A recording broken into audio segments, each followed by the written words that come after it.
Hello and welcome to जेनिक। स्वागत है आप लोगों का एक और कंसेप्ट लेक्चर में। और आज के कंसेप्ट लेक्चर में बात करेंगे बर्नौली इक्वेशन के बारे में। बर्नौली इक्वेशन का यहाँ पर डेरिवेशन समझेंगे और इसके साथ ही जो इससे रिलेटेड कुछ इंटरेस्टिंग से कुछ मजेदार से जो क्वेश्चन है, ये 3 क्वेश्चन मैंने एज ए एग्जाम्पल के लिए लिए क्योंकि ये थोड़े से कंफ्यूजिंग लगते हैं और कहीं ना कहीं इनका आंसर आपको मिलेगा इस वीडियो के अंदर। और इन क्वेश्चंस के अलावा अगर आप बाकी और क्वेश्चंस को भी ट्राई करेंगे बर्नौली इक्वेशन से रिलेटेड, तो ये कंसेप्ट और ये डेरिवेशन समझने के बाद वो सारे के सारे क्वेश्चन आप कर पाएंगे हैंडल, वो सारे के सारे क्वेश्चन आप कर पाएंगे सोल्व। तो इस वीडियो में ट्राई करेंगे कि कम से कम टाइम में ये पूरा का पूरा जो बर्नौली इक्वेशन का कंसेप्ट है, इसको आप कह सकते हैं जीरो से जो इसका एडवांस लेवल है वो सारी की सारी बात कर ली जाए। चलिए स्टार्ट करते हैं इसी के साथ। और at the end of this video ये जो 3 क्वेश्चन है इनका आंसर देखेंगे। वैसे तो आपको इन तीनों क्वेश्चंस का आंसर थ्रू आउट कंसेप्ट में मिल जाएगा, लेकिन फाइनल कंफर्मेशन के लिए वो देखेंगे। तो बर्नौली इक्वेशन बेसिकली जहां अप्लाई करी जाती है वो करी जाती है फ्लूइड डायनेमिक्स में, मतलब जहां पर मोशन में हो, जो फ्लूइड है वो मोशन में हो। तो यहां अज्यूम क्या करा है कि मैंने एक पाइप का सेक्शन लिया, एक पाइप का सेक्शन अज्यूम करा और इसके अंदर क्या है, ये फ्लो, कोई भी एक फ्लूइड है जो फ्लो हो रहा है। अब यहां पर जो मैंने ये व्हाइट वाली लाइन बनाई है, ये जो व्हाइट वाली लाइन बनाई ये मैंने बनाई स्ट्रीम लाइन। जैसा कि आप लोगों के दाने जो फ्लो होता है वो नंबर ऑफ स्ट्रीम लाइंस की फॉर्म में होता है। तो मैंने बस एक स्ट्रीम लाइन जो कि पाइप की सेंटर पे या फिर कहीं से भी होके कहीं से भी पास कर रही है, मैंने ये स्ट्रीम लाइन यहां पे ड्रॉ कर ली। चलिए ठीक है। अब ये इसी स्ट्रीम लाइन पर मैंने क्या करा, एक फ्लूइड एलिमेंट एज्यूम कर लिया। ये जो आपको ग्रीन ग्रीन दिख रहा है, ये मैंने एक फ्लूइड एलिमेंट एज्यूम कर लिया। और ये अज्यूम जो करा है, ये बेसिकली मैंने इस फ्लूइड के अंदर एक स्मॉल सा एलिमेंट ले लिया। इस एलिमेंट की डायमेंशन क्या है, इस एलिमेंट की डायमेंशन नीचे वाली ये है ds, ऊपर वाली ये मानी dn। अब जैसा कि आप लोगों को ध्यान है, एलिमेंट लिया उसका कुछ ना कुछ मास होगा तो उसका कुछ ना कुछ वेट होगा। तो यहां पर इस एलिमेंट पर w वेट लग रहा है ड्यू टू ग्रेविटी, तो एकदम वर्टिकल डाउनवर्ड डायरेक्शन में लगेगा। चलिए यहां तक बात हो गई क्लियर। और यहां पर ये है स्ट्रीमलाइन की डायरेक्शन की, ये जो फ्लो हो रहा है इस पाइप के अंदर फ्लो हो रहा है वो कुछ इस तरीके से हो रहा है। अब यहां पर जो फ्लूइड एलिमेंट माना है, इस फ्लूइड एलिमेंट पर क्या होगा, सराउंडिंग फ्लूइड की वजह से भी कुछ प्रेशर लगेगा। तो ये जो फ्लूइड एलिमेंट है इस पर सराउंडिंग फ्लूइड की वजह से प्रेशर लग रहा, इधर की साइड से प्रेशर लग रहा और इधर की साइड से भी प्रेशर लग रहा।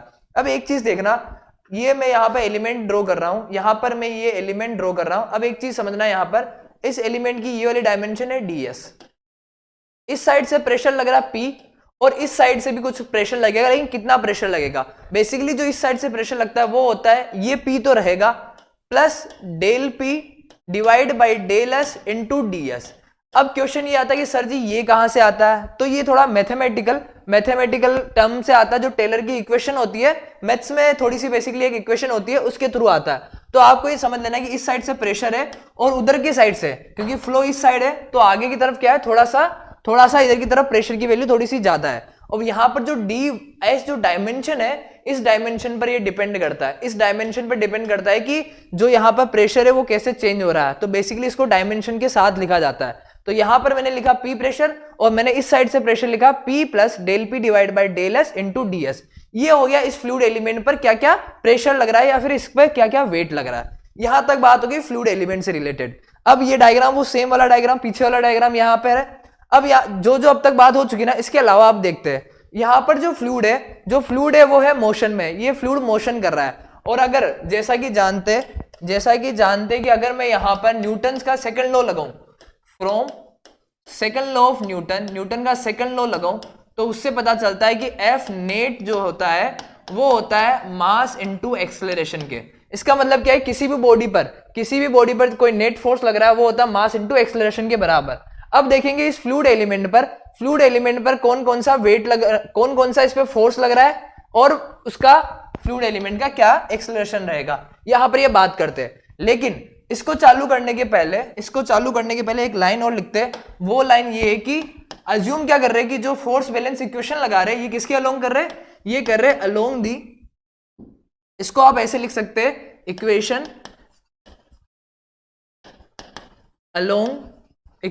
Along the stream line. चलिए यहां तक हो गई बात, स्ट्रीम लाइन के अलोंग ले रहे। इसका मतलब ये कि मैं इसकी परपेंडिकुलर डायरेक्शन में बात नहीं कर रहा हूं, यहां से भी कुछ प्रेशर फोर्स लग रहा है, यहां से भी लग रहा होगा, और ये जो वेट है इसका भी कुछ ना कुछ कंपोनेंट होगा, लेकिन मैं यहां सिर्फ बात कर रहा हूं इसके अलोंग में। इस लाइन की जो सेंटर लाइन बनी, जो स्ट्रीम लाइन बनी है, इसके अलोंग में बात कर रहा हूं मैं। चलिए ठीक है। अब एक चीज देखना, ये वेट जो W है ये वर्टिकली डाउनवर्ड है, लेकिन यहां पर मेरे को इसके परपेंडिकुलर लेना पड़ेगा। तो यहां पर मैं क्या कर रहा हूं, इस जो ये वेट है इसको मैं यहां पर रिजोल्व कर रहा हूं, वेट को मैं यहां पर क्या कर रहा हूं, रिजोल्व कर रहा हूं। अब ये जो पाइप है ना, ये पाइप बनाया किसी एंगल पर, ये पाइप बनाया मैंने कि थीटा एंगल पर। कोई भी चीज जब एनालिसिस करते हैं चीजों को ट्राई करते हैं किसी एंगल पर ले लिया जाए। रीजन क्या है, अगर यहाँ पे थीटा की वैल्यू 0 होती है मतलब पाइप हॉरिजॉन्टल हो गया, अगर थीटा की वैल्यू 90 होती है मतलब पाइप वर्टिकल हो गया। तो किसी भी थीटा पर कैलकुलेशन करने का फायदा ये होता है कि आप भले इस थीटा को, किसी भी थीटा पर कैलकुलेशन का फायदा क्या होता है कि आप किसी भी थीटा पर रख लीजिए, वो सारी की सारी डेरिवेशन, वो सारी की सारी जो भी आंसर निकलते हैं, जो कह सकते हैं कि हर एक थीटा की वैल्यू पर जो फाइनल डेरिवेशन निकलता है वो सारी की सारी एक साथ कैलकुलेट हो जाती है। इसीलिए पर्टिकुलर किसी थीटा पर बात करी जाती है। ये W हो गया, ये थीटा। एक चीज ध्यान रखना, अब एक चीज ध्यान रखना, ये थीटा इसके साथ बना रहा तो ये थीटा यहां पर सेम बनाएगा। हॉरिजॉन्टल लाइन से ये लाइन यहां पर पैरेलल है, ये थीटा हो गया। चलिए ठीक है। अब यहां पर एक चीज समझना, यहां पर ये बन रहा है जेड एंगल, यहां पर ये बन रहा है जेड एंगल, ये थीटा, ये वाला भी भैया थीटा हो जाएगा, ये दोनों हो गए यहां पर थीटा। चलिए ठीक है, ये थीटा है, ये वाला हो जाएगा 90 माइनस थीटा।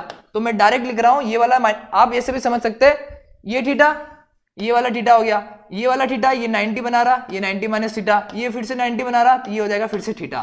तो अल्टीमेटली ये वाला एंगल क्या हो जाएगा, ये वाला एंगल हो जाएगा थीटा। तो मैं सिर्फ उसी को लिख रहा हूं, सिंपल मैथमेटिक्स है, सिंपल मैथमेटिक्स है। यहां पर मैं सीधा लिख रहा हूं ये एंगल होगा थीटा।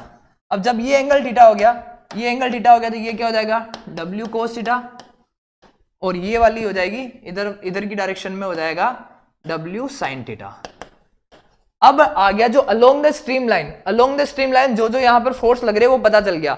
इधर की साइड से प्रेशर फोर्स लग रहा है, इधर की साइड से प्रेशर फोर्स लग रहा है, और इस वाली डायरेक्शन में यहां पे लग रहा है वेट का कंपोनेंट। चलिए लिख लिया जाए। पहले लग रहा P, अब यहां पर प्रेशर लग रहा, मेरे को फोर्स निकालना तो क्या करना पड़ेगा, एरिया से मल्टीप्लाई। अब एरिया क्या है, एरिया ध्यान रखना भैया, ये डायमेंशन है dn, ये डायमेंशन है dn, और इसके जो अंदर वाली डायमेंशन है उसको मैं मान रहा हूं यूनिटी, उसको मैं मान रहा हूं यूनिटी, मतलब उसकी वैल्यू मैं कह रहा हूं यहां पर 1 है, तो यहां पर हो जाएगा dn इंटू 1।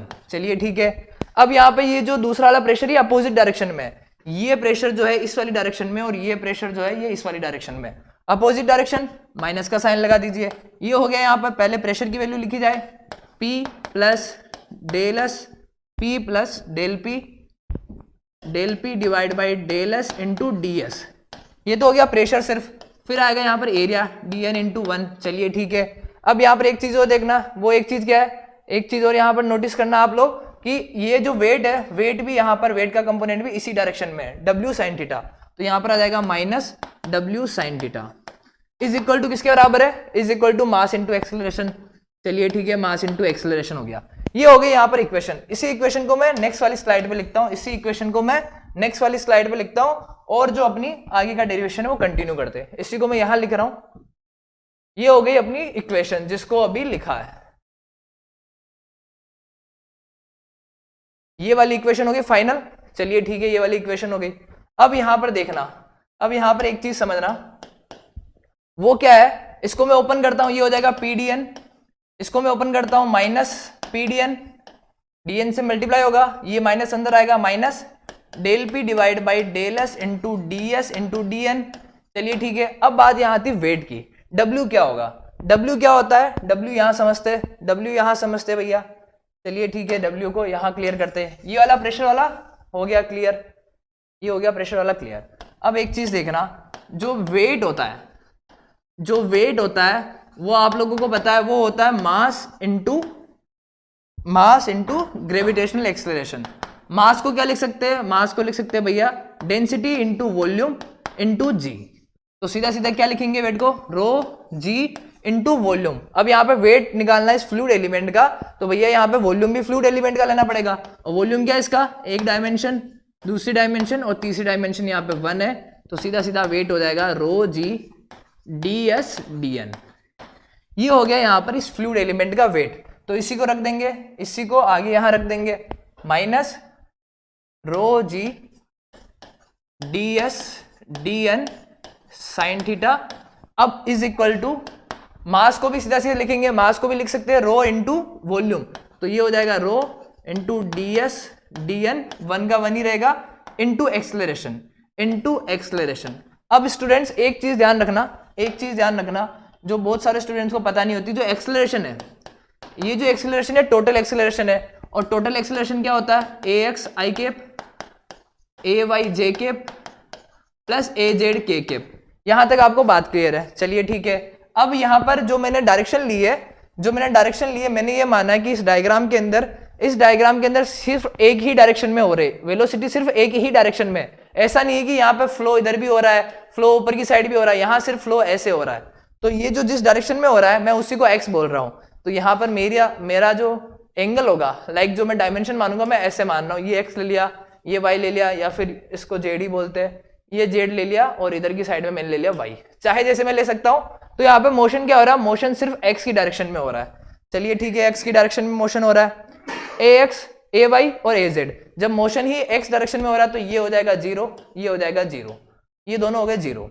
अब यहाँ पर जो ए एक्स होता है, ए एक्स को भी क्या लिख सकते हैं, इसको लिख सकते हैं u del u divide by del x plus v del u divide by del x plus डब्ल्यू del u divide by del x plus del u divide by del T.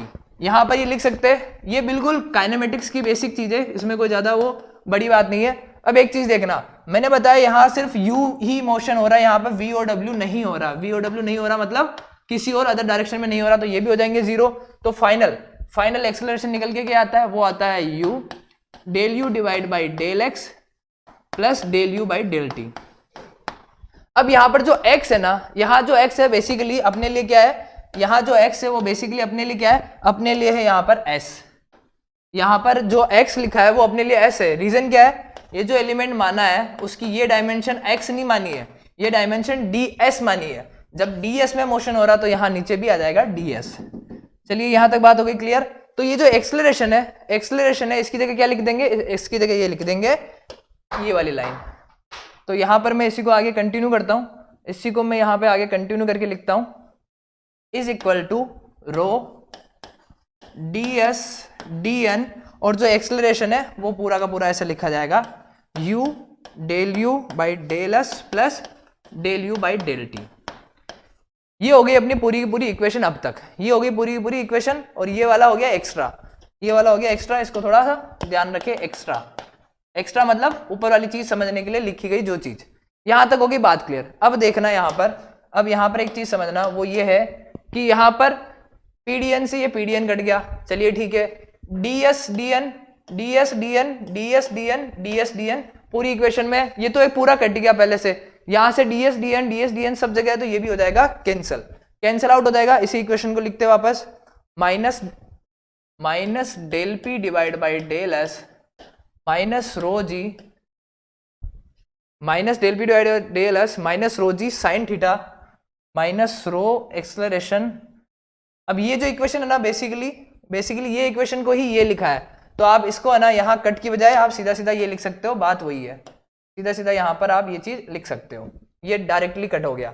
Equal to में है तो यहाँ हो जाएगा पहले sine theta, फिर ये वाली इक्वेशन हो जाएगी sine theta is equal to ये हो जाएगा यहाँ पर रो जी, यहाँ नहीं आएगा और यहाँ आएगा सिर्फ अपना रो के साथ।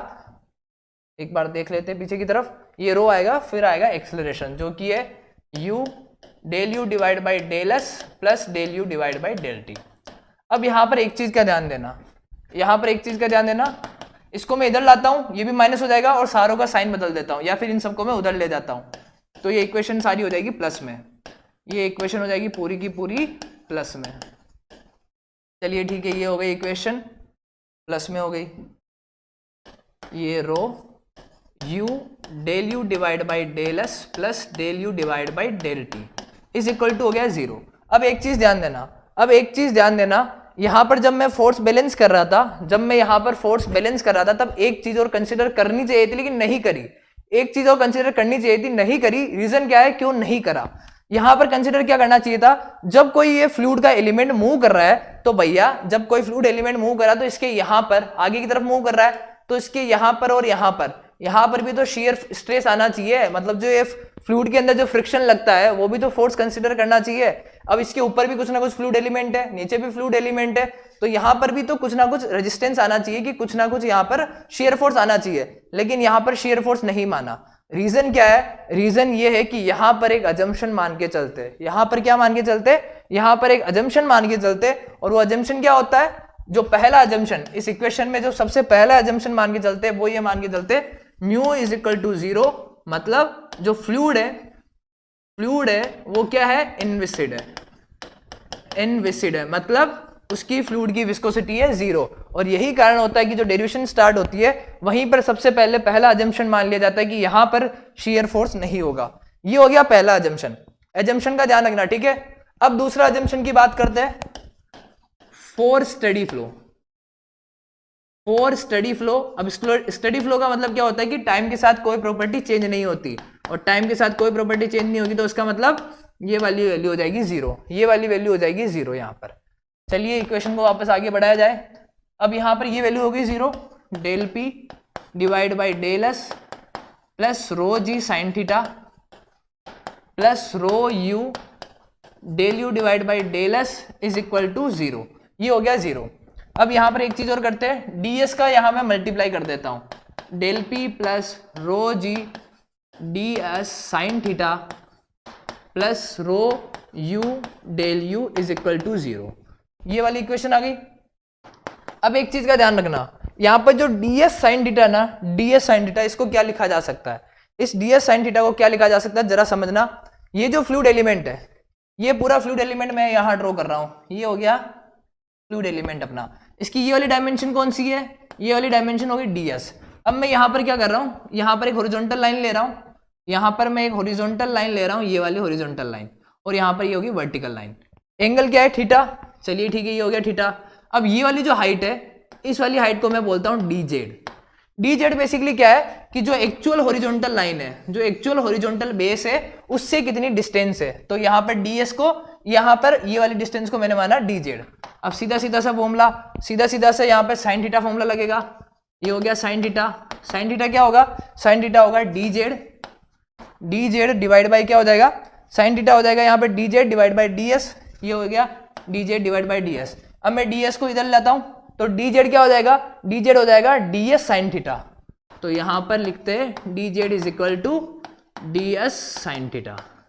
ये भी थोड़ा एक्स्ट्रा वाला हो गया, एक्स्ट्रा वाला हमेशा नोट के साथ लिख लेना, ठीक है।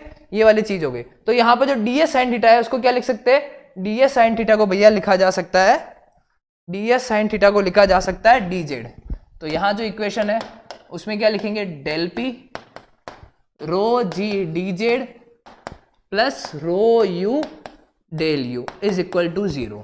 अब भैया ये आ गई अपनी इक्वेशन, ये आ गई अपनी इक्वेशन। अब लेकिन ये कौन सी इक्वेशन आई है? ये कौन सी इक्वेशन आई है? ये आई है यहाँ पर आइलर इक्वेशन। कौन सी इक्वेशन आई है? ये आई है यहाँ पर आइलर्स इक्वेशन।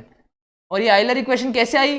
ये आइलर इक्वेशन आई है सिर्फ फोर्स बैलेंस करने पर। सिर्फ फोर्स बैलेंस मतलब न्यूटन का सेकंड लॉ लगाया, न्यूटन का सेकंड लॉ लगाया, F net is equal to m into acceleration, और उसको डिराइव करते करते ये अपनी इक्वेशन निकल के आई। और ये इक्वेशन होती है आइलर्स इक्वेशन। लेकिन आइलर्स इक्वेशन भी कौन सी है? Euler's equation along streamline, along streamline. क्यों? क्योंकि यहां पर स्ट्रीमलाइन के अलोंग ही यहां पर फोर्स बैलेंस करा, स्ट्रीमलाइन के अलोंग ही यहां पर न्यूटन का सेकंड लॉ लगाया। तो ये जो इक्वेशन निकल के आती है, ये जो इक्वेशन निकल के आती है del p plus rho g d z plus rho u del u is equal to 0, ये आइलर्स इक्वेशन है अलोंग दी स्ट्रीमलाइन। यहां तक हो गई भैया बात। अब जो आइलर इक्वेशन निकाली है, आइलर्स इक्वेशन, इसमें एक चीज आप लोग ध्यान देना कि मैंने 3 अजम्पशन माने। पहला क्या है? पहला माना था फ्लूइड इज इनविसिड। चलिए ठीक है। दूसरा अजम्पशन क्या था? दूसरा था फ्लो इज स्टडी फ्लो। दूसरा अजम्पशन ये माना था। चलिए ठीक है। तीसरा अजम्पशन क्या है? तीसरा अजम्पशन है कि flow is along the stream line. अब ये चीज भी आपको क्लियर है कि अलोंग द स्ट्रीम लाइन, जो फ्लो हो रहा है अलोंग द स्ट्रीम लाइन, यहां पर क्यों माना है? क्योंकि मैं जो पूरी डेरिवेशन कर रहा हूं ये अलोंग द स्ट्रीम लाइन ही कर रहा हूं, मैं इसके परपेंडिकुलर नहीं कर रहा हूं। ये जो फ्लूइड एलिमेंट है, जो स्ट्रीम लाइन है, उसके नॉर्मल नहीं कर रहा हूं। ये 3 अजम्पशन है, ये आइलर्स के इक्वेशन। अगर क्वेश्चन में पूछे कि आइलर के क्या क्या अजम्पशन है, तो भैया ये तीनों ही अजम्पशन होते हैं आइलर्स की इक्वेशन के अजम्पशंस। जो इक्वेशन आई थी उसे लिखा जाए, चलिए ठीक है, del p plus rho g del z plus u rho u d u divide by 0। अब मैं यहाँ पे करता हूँ integration, del p plus integration rho g d z plus integration of rho u d u is equal to 0। अब एक चीज ध्यान देना, यहाँ पर ये जो डेंसिटी है, यहाँ पर जी तो कांस्टेंट है, यहाँ पर u माना है, ये जो u है इसका इंटीग्रेशन होगा डी यू के रेस्पेक्ट में। यहाँ सिर्फ एक ऐसा वेरिएबल है, यहाँ सिर्फ एक डेंसिटी ही एक ऐसा वेरिएबल है जो कि क्या है, चेंज हो सकता है और चेंज नहीं भी हो सकता है। तो यहाँ पर एक और अजम्पशन मानते हैं, वो क्या है, वो ये है कि भैया जो फ्लूइड है, fluid is incompressible. Fluid is incompressible का मतलब है कि यहाँ पर डेंसिटी बराबर होगी कांस्टेंट, और जैसे ही अजम्पशन माना जाता है, ये इक्वेशन ऐसे लिख ली जाती है। अब रो बाहर आ जाएगा, जी बाहर आ गया, डी जेड प्लस यहाँ से भी रो बाहर आ गया, ये हो गया u d u is equal to 0, u d u is equal to 0। अब ये जो फाइनल इक्वेशन आई है, ये जो अपनी फाइनल इक्वेशन आई है, अगर मैं इस फाइनल इक्वेशन को ही आगे की तरफ बढ़ाऊँ, आगे की तरफ लिखूँ, तो इसको कंटिन्यू ऐसे कर सकते हैं कि अब मेरे को करना है यहाँ पर करना है इंटीग्रेशन। यहाँ पर डेल पी का हो जाएगा p, चलिए ठीक है, डेल पी का हो गया यहाँ पर p, रो जी है ये, जेड का हो जाएगा z प्लस रो है यू डी यू का होता है u square divide by 2 is equal to 0। इसी को रीअरेंज करता हूं मैं, तो इसको लिख सकता हूं p divide by rho g. Basically मैंने रो जी का डिवाइड करा, यहां पर भी रो जी का डिवाइड करूंगा तो क्या हो जाएगा, you square divide by 2g, और यहां पर भी करूंगा तो यह जाएगा प्लस इज इक्वल टू 0। भैया ये जो इक्वेशन आई है ना, इसको ही बोलते हैं बर्नौली इक्वेशन, इसी को बोलते हैं बर्नौली इक्वेशन। लेकिन बर्नौली इक्वेशन कौन सी फॉर्म में, ये जो बर्नौली इक्वेशन होती है, ये होती है इन energy per unit weight, energy per unit weight की फॉर्म में होती है। जो इसकी अदर फॉर्म होती है, मैं इसी को रीअरेंज कर रहा हूं, आप समझ सकते हैं रीअरेंज कैसे करा, कि यहाँ पर जी का मल्टीप्लाई कर दिया, तो ये हो जाएगा यहाँ पर सेम इक्वेशन है, डिफरेंट अरेंजमेंट है, ये हो जाएगा यहाँ पर इक्वेशन, कौन सी equation, Bernoulli equation in energy per unit mass, energy per unit mass की फॉर्म में, एनर्जी पर यूनिट मास की फॉर्म में ये हो जाएगा। वापस इसको रीअरेंज करा, p प्लस अब क्या करना, रो का मल्टीप्लाई कर देना, ये हो गया भैया रो जी जेड इज इक्वल टू 0।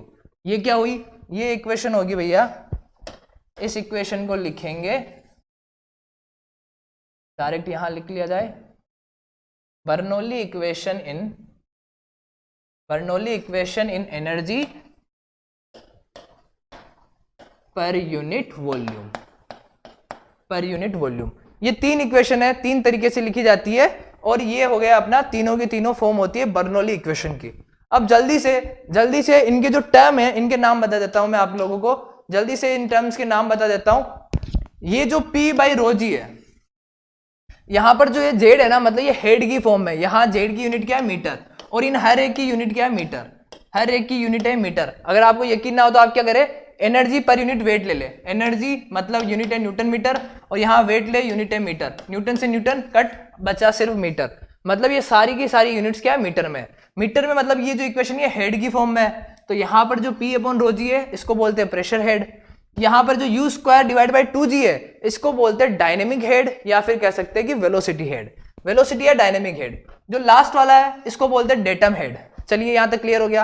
अब क्या है, अगर मैं इन दोनों को साथ में कुछ बोलना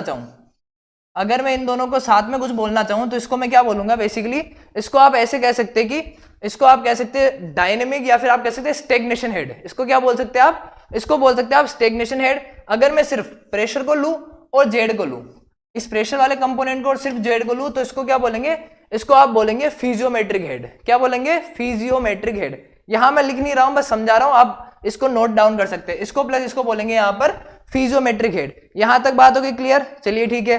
अब नीचे में ये जो प्रेशर है, इसको बोलेंगे static pressure.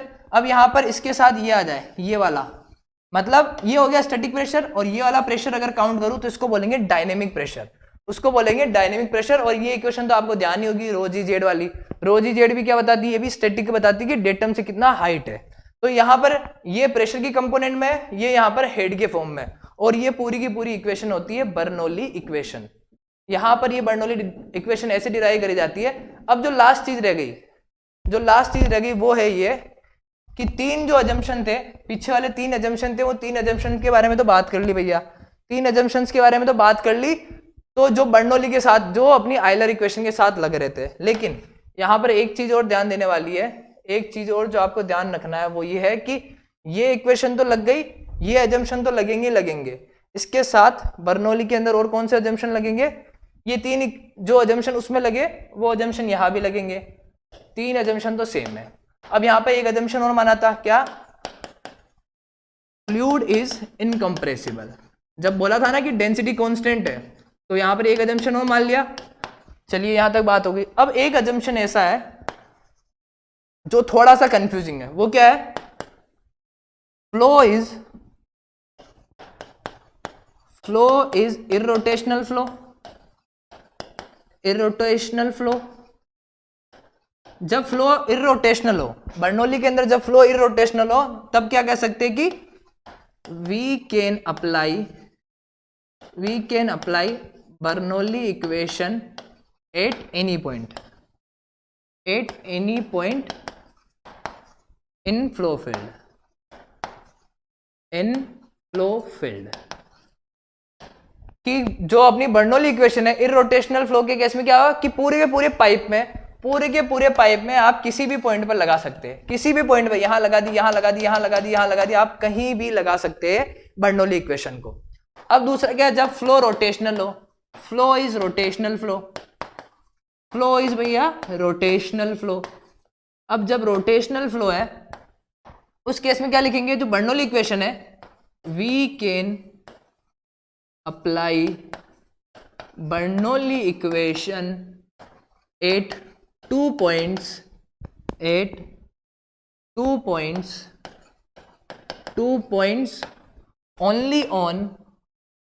Only on stream line.